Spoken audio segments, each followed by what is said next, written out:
This Republic Day is celebrated on 26th January every year to remember the day when Constitution of India came into effect. India was ruled by British for over 200 years.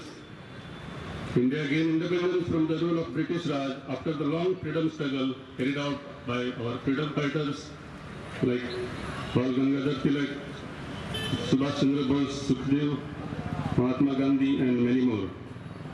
Though India got independence in 1947, it took some time to draft the Constitution of India under the chairmanship of Dr. B.R. Ambedkar. And since then, Dr. B.R. Ambedkar is called as the father of our country, father of the Constitution.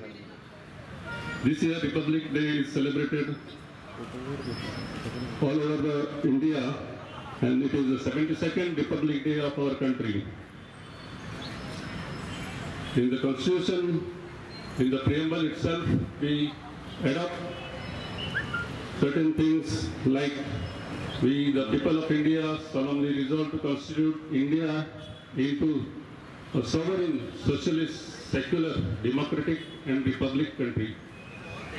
The objectives stated by the preamble are to secure justice, liberty, equality to all the citizens and to promote fraternity and to maintain unity and integrity of our country. We have closely seen the unity and integrity during this recent pandemic times. During these challenging times, all the doctors, nurses, the district administration, municipal staff, councillors, municipal workers, they are all frontline workers. Though there was a call given by the government to stay back at home, these people could not relax. They had to be in the field for the lives, to save the lives of our countrymen. Even during the pandemic time, our farmers did not relax. They had to be in the fields to secure the food for the country. We have seen the scarcity of food because the transport was not available during the pandemic time. And that is the farmers who made available all the daily needs of our requirement. Besides farmers, our soldiers like Army, Navy, Air Force, they were continuously protecting the borders. We know that what is going on in Kashmir and Ladakh. Our soldiers, some of them have even laid their life protecting the borders of our country. Like farmers also, these scientists of our country have worked over time to see that the antidote for the virus is found. The vaccine has been found by two major companies. We know that if Serum and Bharat Biotech have found a vaccine for this pandemic, and we have been giving this vaccine to all the frontline workers.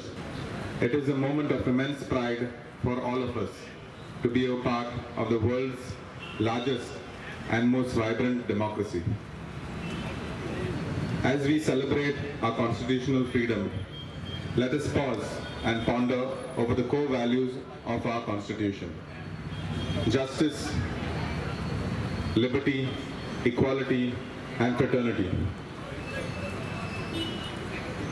Since the call of the Purna Swaraj at the Lahore session in 1929, the founding fathers of the Indian Republic, Mahatma Gandhi, Jawaharlal Nehru, B.R. Ambedkar, Rajendra Prasad, Subhash Chandra Bose, Bal Gangadhar Tilak, Lal Lajpat Rai,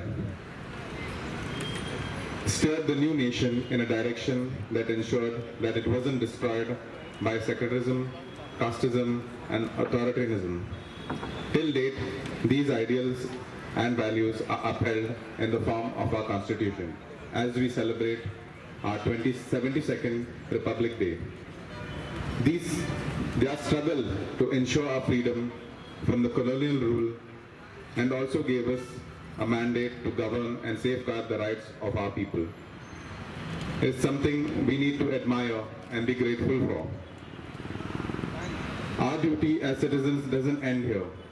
The onus is now on our generation to take forward and use the constitutional rights and freedom towards achieving our forefathers' dream for a truly independent India.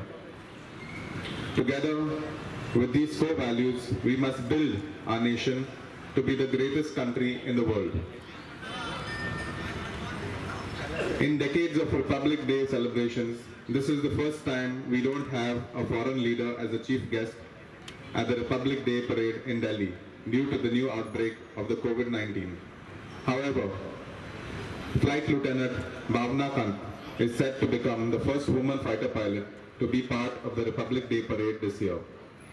And in a way, this embodies and characterizes for a strong, resilient and progressive India.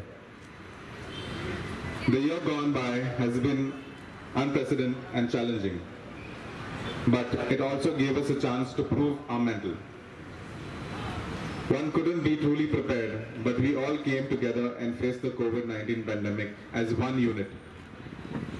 Here we displayed our solidarity and diversity, where homes were open to stranded migrants, food and water were shared with neighbors, frontline workers put their lives on the line while treating COVID-19 patients, irrespective of caste, creed, and religion. I am deeply grateful to the doctors, nurses, paramedics, healthcare administrators, and sanitation workers who assisted in containing the spread of the virus